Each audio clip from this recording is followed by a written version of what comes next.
In a sleepy town where night fog blanketed every rooftop, tales were whispered of a floating castle that appeared only at midnight, hovering in the clouds, lit by moonlight, seen by few, remembered by fewer. Elira, a baker's daughter, had heard the stories since childhood. Unlike others, she believed. One night, drawn by the full moon and a restless heart, she wandered into the fields, past the sleeping sunflowers, past the whispering stream. At the stroke of midnight, the air shimmered, and there it was, a castle of glass and stone, hovering silently in the sky. A beam of silver light reached down to her feet. Without fear, Elira stepped into it, and rose.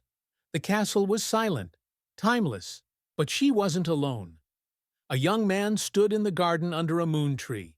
His name was Kalen, and he smiled like someone who hadn't smiled in centuries. "This castle traps moments," he said. "I wandered in during the war. I never aged again. Time forgets those within these walls." Elira visited night after night. Time stood still within the castle, but outside, the world moved forward. They danced in moonlit halls, read books that wrote themselves, and dined with stars.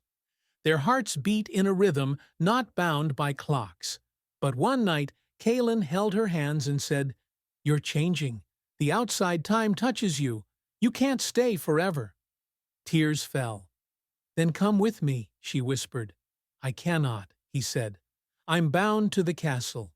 I am its guardian, or its prisoner." At dawn, Elira was forced to descend. The beam of light faded.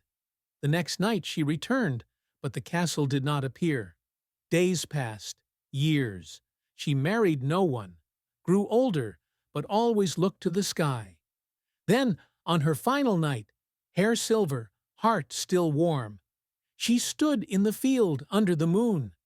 The beam returned. She rose once more. This time, forever. And some say, if you walk those fields at midnight, you'll hear laughter from the sky and see two lovers dancing above the clouds. Moral: some love stories are not bound by time, but by the courage to believe in them.